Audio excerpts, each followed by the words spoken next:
नमस्कार, हम तो सवाल पूछेंगे। पिछले 24 घंटे में बिहार में 3 बड़े एनकाउंटर हुए, गया जी, गोपालगंज और मुजफ्फरपुर। और इस एनकाउंटर के बीच बिहार के मुख्यमंत्री सम्राट चौधरी का बहुत बड़ा बयान सामने आ गया। खुले मन से सम्राट चौधरी ने ऐलान कर दिया कि जितने भी अपराधी हैं, जितने भी माफिया हैं, या तो वो जेल जाएंगे या फिर शमशान जाएंगे। बिहार में अपराधियों के लिए कोई जगह नहीं है। एक तरफ बाबा हैं, दूसरे तरफ शुवेंदु जी हैं। भागने का कोई उपाय नहीं है। सुनिए कैसे सम्राट चौधरी ने एनकाउंटर को लेकर बिहार में बड़ा बयान दिया है कि बिहार में अपराधी कोई हो, किसी जाति का हो, किसी धर्म का हो, अपराध करने वाला बचेगा नहीं। या तो बिहार छोड़ना पड़ेगा, नहीं तो शमशान जाना पड़ेगा। दूसरा कोई स्थान नहीं है साथियों, क्योंकि बिहार के बगल में उत्तर प्रदेश है, बगल में बाबा पहले से बैठे हुए हैं, उधर शुवेंदु अधिकारी जी आ गए हैं। अब तो एक तरफ बाबा है, एक तरफ शुवेंदु जी है। अब तो नेपाल ही भागना पड़ेगा, क्योंकि अपराधी के लिए कोई जगह नहीं है साथियों। मुख्यमंत्री सीधे तौर पर अपराधियों से कह रहे हैं या तो बिहार छोड़ो या फिर शमशान जाओ। 2025 के आंकड़े की अगर बात करें तो बिहार में करीब 30 एनकाउंटर हुए और अगस्त सितंबर तक 2025 में आंकड़ा कुछ और था। लेकिन जैसे ही एनडीए की सरकार बनी 2025 के नवंबर में और सम्राट चौधरी गृह मंत्री बने, उसके बाद आंकड़ों में तेजी देखने को मिली और 2026 में अब तक 12 बड़े एनकाउंटर हो चुके हैं। कुछ एनकाउंटर का अगर जिक्र किया जाए तो रामधनी यादव भागलपुर के सुल्तानगंज में एनकाउंटर, कुछ ही घंटों में एनकाउंटर हो गया जब इसने एक बड़े वारदात को अंजाम दिया। इसके अलावा शिवदत्त राय बेगूसराय, रणवीर महतो बेगूसराय, अरविंद सहनी वैशाली, ये सब बड़े एनकाउंटर हैं। और 2024 की तुलना में 2025-26 में एनकाउंटर की संख्या में तेजी से उछाल देखने को मिल रहा है। और जब से सम्राट चौधरी सीएम बने हैं तब से तो अलग ही स्तर का एनकाउंटर बिहार में हो रहा है, किसी को छोड़ा नहीं जा रहा है। बिहार में लगातार एनकाउंटर के बीच विपक्ष की ओर से सवाल उठाए जा रहे हैं। कहा जा रहा है कि जाति देखकर एनकाउंटर हो रही है। तो एनकाउंटर के चलते इन दिनों बिहार में बवाल मचा हुआ है। ऐसे में आज हम इसी मुद्दे पर डिबेट करेंगे और आज के हमारे डिबेट का सवाल यही है, बिहार में बहार है, सम्राट चौधरी की सरकार है या फिर एनकाउंटर की भरमार है। और दूसरा सवाल, बड़े बड़े अपराधियों पर हंटर, कानून व्यवस्था मजबूत करने का एकमात्र विकल्प एनकाउंटर। चर्चा में मेरे साथ बीजेपी प्रवक्ता भूपेंद्र यादव जी हैं, कांग्रेस से रोशन सिंह जी हैं और सीनियर जर्नलिस्ट अरुणेश द्विवेदी जी हैं। तो सबसे पहले भूपेंद्र जी ये बताइए कि अब सरकार जो है एकदम योगी मॉडल को अपना रही है और बिहार में जिस तरीके से एनकाउंटर एक्शन देखने को मिल रहा है, लग रहा है कि आप लोग कुछ दिनों में पूरे बिहार से माफिया और अपराधियों का सफाया करके ही मानेंगे। जी जी जी, मैं बता दूं आपको कि बिहार की धरती पर जब से हमारे आदरणीय सम्राट चौधरी जी बिहार का मुखिया बने हैं, तब से जो है ना क्राइम और कम्युनलिज्म और जो है ना करप्शन, ये तीनों चीजें पर जो है ना हमारी बिहार की सरकार बहुत सीरियस है रे भाई। और कोई भी कंप्रोमाइज हमारे आदरणीय सम्राट चौधरी जी नहीं करेंगे। आप देख लीजिए, बीते दिनों से लेकर आज का भी आपने जिक्र किया कि 3 जगहों पर ये कहीं 50,000 की इनामी बदमाश मारे गए, तो कहीं जो है ना मतलब कितने हत्या, लूट, डकैती करने वाले दुर्दांत अपराधी का जो है ना इनकाउंटर हुए। तो यह सिर्फ और सिर्फ आदरणीय सम्राट चौधरी जी, बिहार चौधरी सम्राट के ही समय में संभव है रे भाई। क्योंकि हमारे आदरणीय सम्राट चौधरी जी जब से बैठे हैं, बिहार के मुखिया बने हैं, मतलब ये जी मैं कह रहा हूं कि सम्राट चौधरी ने कहा था कि बिहार जो है नीतीश मॉडल से चलेगा, लेकिन नीतीश मॉडल के समय इस तरह से एनकाउंटर नहीं हो रहे थे। नीतीश कुमार के लोग कहते थे कि हमें कानून व्यवस्था पर ज्यादा यकीन है, पुलिस जांच करेगी और मामले का फैसला कोर्ट कचहरी में होगा। लेकिन विपक्ष आप पर आरोप लगा रहा है कि आप जाति देखकर एनकाउंटर कर रहे हैं, फर्जी एनकाउंटर कर रहे हैं और एनकाउंटर करके एक माहौल बना रहे हैं। जिस तरह से यूपी में योगी आदित्यनाथ का नाम बना है, उसी तरह सम्राट चौधरी बिहार में अपना नाम बनाना चाहते हैं। देखिए, बात ऐसा है कि मैं स्पष्ट कर दूं ज्ञानेंद्र जी कि नवेंदु जी, यूपी में बाबा और वे यूपी में बाबा और वेस्ट बंगाल में दादा, और बिहार में जो है ना बिहार का विराट चौधरी सम्राट, ये कतई कंप्रोमाइज नहीं करेंगे। हमने पूरे बिहार की धरती पर हमारे एनडीए की मुखिया आदरणीय सम्राट चौधरी जी ने एकदम भाई अनाउंस कर दिया है कि यदि क्राइम करना है तो बिहार को छोड़ो, और नहीं तो यूपी में बाबा है, वेस्ट बंगाल में दादा है, बिहार में बिहार का विराट चौधरी सम्राट है रे भाई। तो आप लोग इस तरह की क्राइम करना बंद करो, क्योंकि आप बिहार के ही जो है ना बेटे हो। बिहार की धरती कभी भी अब क्राइम से समझौता नहीं करेगी। ये उपज विपक्षियों का उपज था। ये अब जितना जो देख रहे हैं, ये प्रोडक्शन जो देख रहे हैं, ये जो लोग मारे जा रहे हैं, कहीं ना बिहार के विपक्षियों का इनके उपज में बहुत बड़ा योगदान है मेरे भाई। मैं आपको स्पष्ट बता दूं कि लालू जी के रीजन में 1990 के दशक में ऑर्गेनाइज क्राइम का महानायक हुए करते थे हमारे आदरणीय लालू प्रसाद जी। और किस तरह से जो है ना आईएएस की पत्नी के साथ बलात्कार होते थे, कोई एफआईआर नहीं होते थे, कितने अपहरण होते थे। ये सारी चीजों को हमारे आदरणीय नीतीश कुमार करीब 50% से अब खत्म कर दिए हैं। और बचे हुए कुचे हुए जितने भी होंगे क्राइमर, अब हमारे बिहार के विराट चौधरी सम्राट खत्म करके बिहार में लैंड ऑर्डर को दुरुस्त करके बिहार के बेटा और बेटियों को कैसे उत्थान की ओर ले चले, स्वास्थ्य शिक्षा कैसे प्रगति पर हो, और हमारा बिहार डेवलप बिहार कैसे बने, उद्योग युक्त बिहार कैसे बने, और प्लान मुक्त बिहार कैसे बने, इसकी चिंतन और मंथन हमारी भारतीय जनता पार्टी आदरणीय मुखिया सम्राट चौधरी जी ने की है। आपकी बात ठीक है कि जब तक व्यवस्थाएं ठीक रहेंगी उसके बाद सारी चीजें पटरी पर आएंगी, तब इन्वेस्टमेंट बढ़ेगा, शिक्षा की व्यवस्था भी बेहतर होगी। सबका एक ही राज है और वह कानून व्यवस्था अगर सही रहे तो। रोशन जी, सम्राट चौधरी की सरकार में रोशन जी लगातार एनकाउंटर हो रहे हैं, लेकिन विपक्ष को यह एनकाउंटर पसंद नहीं आ रहा है। तेजस्वी यादव कह रहे हैं कि ये फर्जी एनकाउंटर हैं। कांग्रेस की तरफ से कहा जा रहा है कि ये जाति देखकर एनकाउंटर किया जाता है। तो आप लोगों को एनकाउंटर से क्या तकलीफ है? क्या आपको लगता है कि एनकाउंटर के जरिए कानून व्यवस्था ठीक नहीं हो सकता है? नवेंदु जी, पहले बात कहेंगे आपको, एक देहाती कहावत है, गुड़ खाए गुलगुल्ला से परहेज। हमारा कहना है कि इनके कोई भी ऐसा जिला नहीं है जहां इनके अपने दादा नहीं हैं। इन्होंने जो कहा, कहीं अनंत दादा हैं, कहीं राजबल्लभ दादा हैं, कहीं धूमल दादा हैं। हमको पहले सम्राट चौधरी जी बतावे कि उनके गिरोह में जो पल रहे लोग हैं, उन दादाओं के गिरोह में आखिर उनका क्या उपाय सोचा है सम्राट चौधरी जी ने। आनंद मोहन भी है। आनंद मोहन दादा, मैं बहुत से दादा, मैंने दादा का नाम अनगिनत दादा कह सकते हैं। हालांकि राजबल्लभ यादव तो आपके खेमे के। नहीं सर, नहीं सर, नहीं सर, विवाह देवी। अरे उनकी हाँ उनकी पत्नी की बात नहीं कर रहा हूं मैं।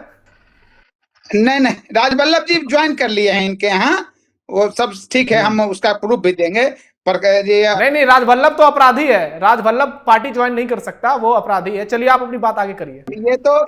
ये तो सबको, ये तो वो अथी में धुले हैं, वो वॉशिंग मशीन में वो भी धुले थे।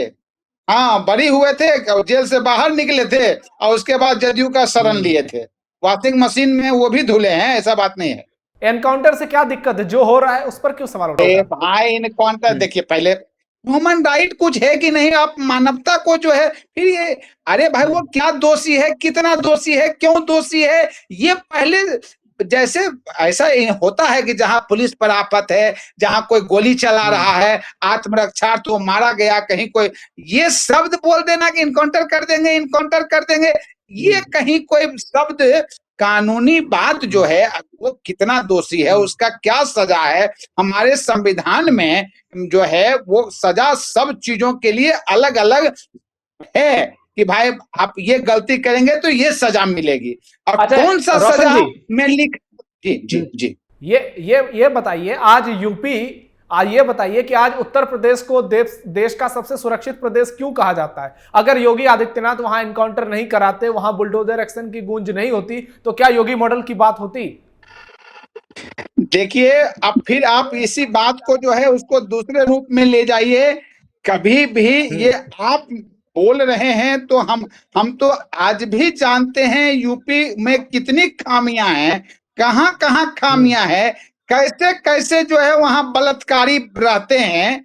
ये बातें आप भी जानते हैं, ब्रजभूषण शरण जैसा बलात्कारी वहां रहता है, और भी गिनती के लोग। अतीक अहमद, मुख्तार अंसारी का भी नाम लीजिए कभी कभी।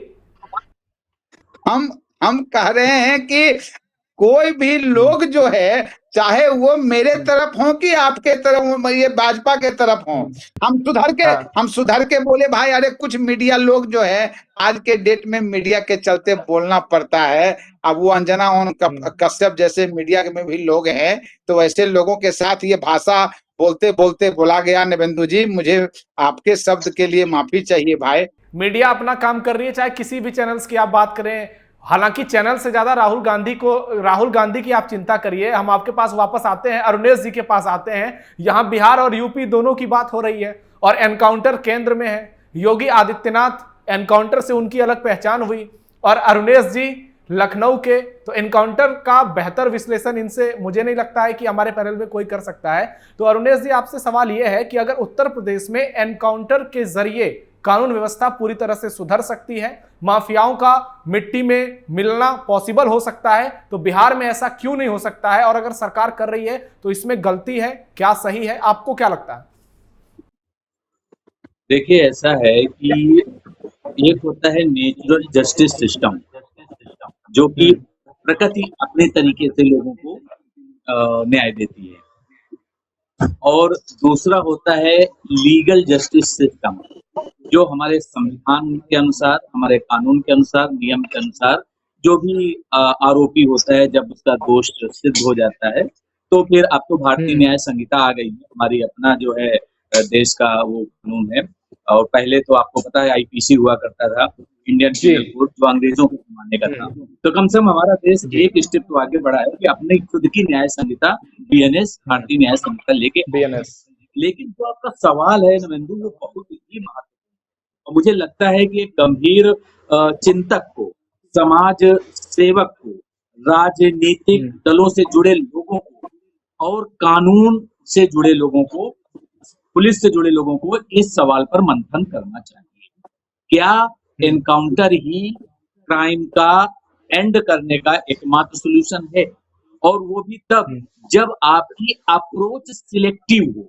सिलेक्टिव अप्रोच मतलब अगर हमारे फायदे का हो रहा है, सियासी फायदे नफे नुकसान का हो रहा है, तो हम इनका एनकाउंटर कर दें। हमारी जाति आधारित व्यवस्था में कुछ अच्छाई हो रही है या बुराई हो रही है, मैं दोनों ही पक्षों की बात कर रहा हूँ, तो हम इनका एनकाउंटर कर दें या फिर ना कर दें। मैं खुद यूपी से हूँ इसलिए बता रहा हूँ, यूपी में विकास दुबे का एनकाउंटर हुआ था, आप सबको मालूम है, मीडिया में कितनी सुर्खियां बढ़ती गई थी। सवाल फिर वही है जो मैं मूल सवाल उठा रहा हूँ, क्या एनकाउंटर करना ही न्याय देना है, या हमारे देश की न्याय व्यवस्था, भारतीय न्याय संहिता में कुछ नियम कानून है कि पुलिस उनको, लेकिन सर आप जो कह रहे हैं उसके मतलब योगी आदित्यनाथ गलत कर रहे हैं। मेरी बात पूरी हो जाने दीजिए, मैं इसके दोनों दूसरे पहलू के बारे में भी आपको बताऊंगा, क्योंकि हमारे यहाँ पर जो प्रक्रिया है, जो सामाजिक संरचना है, और उस पर जो राजनीतिक लोग उसको चलाते हैं, उन दोनों में भी एक विरोधाभास है। कैसे? कुछ लोगों का ये मानना है कि जैसे मैंने एग्जांपल के तौर पे दे रहा हूँ, रेपिस्ट है, रेपिस्ट को पकड़िए और सीधा एनकाउंटर कर दीजिए, क्योंकि अगर वो कोर्ट जाएगा तो वो फिर बच जाएगा। या फिर अभी हाल फिलहाल में आपने देखा होगा ट्रिशा मर्डर केस में क्या हुआ, भाई उसकी सास तो खुद बहुत बड़ी जज थी। तो जो प्रभावशाली लोग हैं ना, ये हमारे देश की कानून व्यवस्था को अपने हाथों की, जिसको कहते हैं कठपुतली बना लेते हैं, ये उसका मिसयूज करते हैं। वहां पे उस दृष्टि से अगर आप देखेंगे तो आपको लगता है कि कहाँ कानूनी पचड़े में पड़ोगे, कहाँ पर इनको जो है आप वकील करके कोर्ट में भेज करोगे, पुलिस को अलाउ करो, सीधा एनकाउंटर करो, सेवा समाप्त। जैसा कि अभी हाल ही में आपकी नोएडा में ही देखा होगा कि क्या खूबसूरत है, सूर्या चौहान गाजियाबाद। तो कहने का मतलब ये है कि एनकाउंटर बहुत एक मतलब गंभीर विषय है, और मुझे लगता है इसमें बहुत गंभीरता से विचार विमर्श होना चाहिए। जहां तक बिहार का प्रश्न है, तो वो बिहार में जो सम्राट चौधरी हैं, वो योगी जी को अपना आदर्श मानते हैं, तो जाहिर सी बात है उन्हीं के उसमें चल रहे हैं। लेकिन आपको भूलना नहीं चाहिए योगी जी के बारे में, एनकाउंटर की राजनीति के बारे में, बुलडोजर के बारे में सुप्रीम कोर्ट ने क्या कहा है। आपको ये भी एक पत्रकार होने के नाते बोलना नहीं चाहिए कि ये अनैतिक है, ये असंवैधानिक है। इसलिए मुझे लग रहा है कि कहीं ना कहीं कानून के अनुसार ही कार्रवाई होनी चाहिए और अति लेकिन विशिष्ट सर- परिस्थितियों में एनकाउंटर हो सकता है, जैसे कि अगर आरोपी ने खुद ही पुलिस पे गोली मार दी, आपको जान की सुरक्षा है, तो अगर वो अति विशिष्ट परिस्थिति है तो एनकाउंटर कहीं ना कहीं हो सकता है। अदरवाइज मेरा व्यक्तिगत तौर पर यह मानना है, आप उसको पकड़िए, पुलिस का काम है पकड़ना, और न्याय व्यवस्था न्यायालयों का काम है कि न्याय देना और उसको कोर्ट में प्रस्तुत कीजिए। आरोप अगर सिद्ध हो जाए, वो दोषी साबित हो जाए, तो भारतीय न्याय संहिता के अनुसार उस पर जो है। सर मैं एक लाइन में आपसे जवाब चाहूंगा कि योगी आदित्यनाथ जो कर रहे हैं वो सही है या गलत है? देखो, योगी आदित्यनाथ बहुत अच्छा कार्य भी कर रहे हैं, लेकिन अगर आप स्पेसिफिक सवाल एनकाउंटर पे करेंगे तो उनके कुछ एनकाउंटर मुझे जायज भी लगते हैं, जो बात मैंने अभी कही, अति विशिष्ट परिस्थितियों में। लेकिन कुछ एनकाउंटर मुझे सियासी भूमिका वाले लगते हैं। यदि विकास दुबे, अतीक अहमद, इन लोगों का एनकाउंटर नहीं किया जाता तो आज उत्तर प्रदेश की कानून व्यवस्था या देश की कानून व्यवस्था ऐसी है कि आज इनको सजा मिल गई होती और लोगों के मन में जो डर बैठा था वो खत्म नहीं होता। नहीं, क्यों नहीं होता? क्या अतीक अहमद जेल में नहीं गए थे? क्या दूसरे समाजवादी पार्टी के एक और बड़े नेता हैं जिनके नाम पे जौहर यूनिवर्सिटी खोली गई, आजम खान, क्या ये जेल नहीं गए थे? बात ये नहीं है। बात दरअसल आप देखिए, फिर मुद्दा नहीं समझ पा रहे हैं। मैं ये कह रहा हूँ कि हमें अपने देश में सिस्टम डेवलप करना होगा। या तो आप भारतीय न्याय संहिता को उठा के, संविधान को उठा के साइड में रख दीजिए और एनकाउंटर जस्टिस ऑफ इंडिया नाम से पूरा एक किताब लिख दीजिए और सबको पकड़ के एनकाउंटर कर दीजिए। आपको नहीं लगता है कि दूसरा पहलू ये कि लोग झूठा आरोप भी लगा देते हैं? कई बार पुलिस कस्टडी में भी लोगों की मौत होती है। और लास्ट पॉइंट में ये कहूंगा, जो अभी बीजेपी के प्रवक्ता कह रहे थे, 3C आप नोट कीजिए। पहला क्राइम, दूसरा करप्शन, तीसरा कम्युनिटी।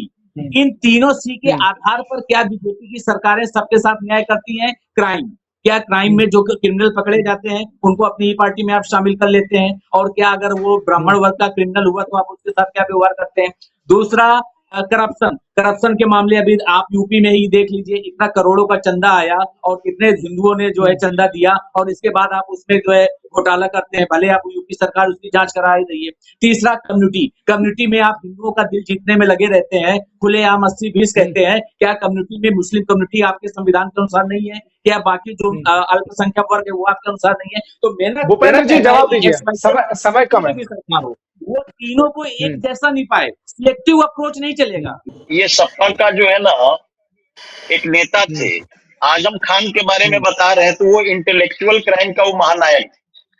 तो जो इंटेलेक्चुअल क्राइम का महानायक होगा, जिसको कलम से क्राइम कहते हैं, और कलम से क्राइम करके पूरे भूमाफिया हो गए थे, पूरे जमीन हड़प लेते थे गरीबों का, और बड़े बड़े यूनिवर्सिटी और कॉलेज खोल लिए, तो वैसे लोगों को जेल में ही जगह होनी चाहिए। हमारे जोगी बाबा ने किया है तो अच्छी बात है। अब दूसरी बात आइए, जो 10-20 मर्डर का जो क्राइमर है, तो अब ये बताइए कि अभी फिलहाल में यही मसौरी में हमारे 2 पुलिसकर्मी घायल हो गए थे, उनको गोली लगी। क्या हमारी बिहार की पुलिस उनको जो है ना माला चढ़ाएगी? क्या करेगी रे भाई? तो वैसे दुर्दांतों को यदि पकड़ करके हमारी बिहार की पुलिस आदरणीय सम्राट चौधरी जी के लॉ एंड ऑर्डर के अंतर्गत यदि क्राइमर मारे जा रहे हैं, तो बिहार में शांति, लॉ एंड ऑर्डर। तो रामधनी यादव का एनकाउंटर हुआ और उनकी फोटो जो है सारे बीजेपी के बड़े नेताओं के साथ निकल गई, इसलिए सवाल उठाए जाते हैं, नितिन नवीन से लेकर बहुत सारे नेताओं के साथ। भाई साहब, मैं स्पष्ट कर दूं कि चाहे तो बीजेपी का ही क्रिमिनल क्यों नहीं क्राइम करता हो, उनको भी नहीं बख्शेगी हमारी सम्राट की पुलिस, ये तय है। चाहे क्राइमर कोई भी हो, ये सीधा आदेश है कि चाहे तो बीजेपी का हो, चाहे तो राजद का हो, और चाहे तो किसी पार्टी का हो, पार्टी से भी संबंधित होंगे तो उनकी सजाएं वही होगी जो अदर का हो रहा है। इसमें नो डाउट आदरणीय सम्राट जी के यहाँ न्याय की जो है ना तराजू है रे भाई। बिहार में स्पष्ट मैं बता दूं, ये भाई लोग बोले क्रिमिनल का कोई जात नहीं होता, क्रिमिनल का कोई कम्युनिटी नहीं होती है। क्रिमिनल अपने आप में वो आसुरी प्रवृत्ति होते हैं, और आसुरी प्रवृत्ति को इस धरती पर खत्म करने के लिए प्रभु श्री राम और प्रभु श्री कृष्ण ने बीड़ा उठाया था, उसको मध्य के श्रेणी में रखा जाता था। लेकिन आज उस क्राइम को आप लोग जो है ना, हम लोग तो मध्य के श्रेणी में रखते हैं, जो दुर्दांत मारे जा रहे हैं। ठीक है, तब जाकर के समाज में शांति होगी, तो बंद हो रहे हैं। और आदरणीय सम्राट चौधरी जी के रीजन में कभी भी कोई भी क्रिमिनल या दुर्दांत होगा वो नहीं बच पाएगा। बिहार ठीक है, ओके। जो है विकास में ही विश्वास करती है। ठीक है भूपेंद्र जी, समय बिल्कुल खत्म हो रहा है। रोशन जी से क्लोजिंग कमेंट चाहूंगा। एनकाउंटर की बात होती है तो आप देखिए उत्तर प्रदेश का ही जिक्र हुआ, योगी आदित्यनाथ से ज्यादा एनकाउंटर मुलायम सिंह यादव की सरकार में हुए थे। लेकिन आप ये देखिए कि लोगों का रुझान क्या है। हम एक डेमोक्रेसी में रहते हैं, हमारा एक संविधान है जिसके हिसाब से हम चलते हैं, लेकिन सुप्रीम कोर्ट ने सवाल भी उठाए, लेकिन सुप्रीम कोर्ट ने पूरी तरह से रोक तो भी नहीं लगाया है। इलाहाबाद हाईकोर्ट ने कई मामलों पर सुनवाई भी की और उसको उचित भी बताया। तो उत्तर प्रदेश से लेकर बिहार तक जो एनकाउंटर हो रहे हैं, अगर ये इतना गलत होता तो अब तक तो रुक गया होता। कई मामलों पर हम देखते हैं कि पुलिस पर फायरिंग होती है, और गाजियाबाद में सूर्या चौहान के कातिल आसद का अगर एनकाउंटर नहीं होता तो क्या उसको जेल में 10 साल 15 साल मौका दिया जाता लड़ाई लड़ने का? हम अभी भी फिर नवेंदु जी वही बात फिर से आपको बताते हैं कि हम कह रहे हैं कि अभी अरुणेश जी भी ने बोला है कि इनकाउंटर की एक परिस्थिति आती है, ऐसा नहीं। आपने जिस क्वेश्चन को पूरे मुद्दा के साथ ये कह रहे हैं कि ये वो जोगी बाबा हैं, ये सम्राट चौधरी हैं, ये इनकाउंटर स्पेशलिस्ट हैं, ये फलना आईजी हैं, ऐसा नहीं होता है। ये चीज जो है ये कानूनन बोलना भी अपराध है कि साहब ये इनकाउंटर स्पेशलिस्ट है। मतलब क्योंकि हर एक व्यक्ति का एक दोष और दोषी है या नहीं है उसका निर्धारण आईटी टाइम वहां नहीं हो सकता है। और इसीलिए एक बात आप सुनेंगे, बहुत ये पूरे 1 मिनट की बात है, 1 सेकेंड की, कि साहब इनकाउंटर उसी का होना चाहिए जो ऐसा दुर्दांत है जिसका सजा डायरेक्ट साबित है कि वो बलात्कार किया है, साबित है कि पुलिस पर गोली चलाया है। ठीक है, तो निश्चित रूप से जी ठीक है। अरुणेश जी 10 सेकंड में प्लीज एक क्लोजिंग कमेंट दीजिएगा। तो क्या हम अपने संविधान में संशोधन कर सकते हैं, क्योंकि डेमोक्रेसी में लोगों की राय बहुत इंपॉर्टेंट होती है और लोग चाहते हैं कि एनकाउंटर हो। तो ऐसे में क्या सरकार को संविधान में संशोधन भी कर ही देना चाहिए कि जैसे सऊदी अरेबिया या कई मुस्लिम देशों में है कि इस तरीके के अपराध होते हैं, हत्या दुष्कर्म वगैरह, तो वहां पर तुरंत सजा मिलती है। तो क्या उस तरीके का हम कानून बना सकते हैं, बीएनएस को और मजबूत कर सकते हैं? सर प्लीज 10 सेकंड में बताइए। देखिए ऐसा है तो फिर आप ये तय कर लीजिए कि आपको जो है विकास के रास्ते पे चलना है कि विनाश के रास्ते पे चलना है। आपको अगर सऊदी अरब और वो पूरा तालिबान बनना है तो आप उस रास्ते पे चल सकते हैं, और अगर विकास के रास्ते पे चलना है तो सबको एक साथ चलना होगा।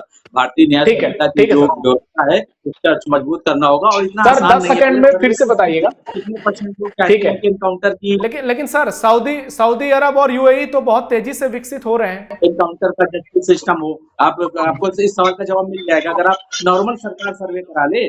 बाकी संविधान में संशोधन इस मुद्दे पे हो नहीं सकता। नवेंदु, आप सभी के राय की बहुत बहुत सम्मान है यहाँ पर। और यूएई और जो कंट्रीज है सऊदी अरेबिया, वो तो एक डेवलप कंट्री है और वहां की कानून व्यवस्था की बहुत बात होती है। हमारी डिस्कशंस है, रोशन जी की अपनी राय है, भूपेंद्र जी की पार्टी की राय है, अरुणेश जी की अपनी राय है। लेकिन आप क्या सोचते हैं, देश की जनता क्या सोचती है, ये जानना भी बेहद जरूरी है। तो आप एनकाउंटर को लेकर अपनी राय कमेंट बॉक्स में जरूर बताइए, क्योंकि अगर योगी आदित्यनाथ का परचम यूपी में लहरा रहा है तो इसके पीछे कानून व्यवस्था का मुद्दा है। ये बड़े बड़े सियासी पंडित भी मानते हैं और इसके पीछे का बड़ा कारण एनकाउंटर है। और बिहार में जिस तरीके से सम्राट चौधरी आगे बढ़ रहे हैं, बहुत सारे लोग ये कह रहे हैं कि ये सही है। अब आप बताइए आपको क्या लगता है। आप सब हमारे साथ इस चर्चा में जुड़े, आपका धन्यवाद। अरुणेश जी, रोशन जी आपका भी धन्यवाद, भूपेंद्र जी आपने समय निकाला आपका भी धन्यवाद। तो अब देखना यही होगा कि बिहार में अब आगे चलकर सरकार और क्या कदम उठाती है। क्या ये जो एनकाउंटर की रणनीति देखने को मिल रही है, इसमें और रफ्तार देखने को मिलेगी, या आने वाले समय में इसका कोई टर्निंग पॉइंट भी साबित होगा। फिलहाल के लिए हम तो सवाल पूछेंगे में इतना ही। धन्यवाद।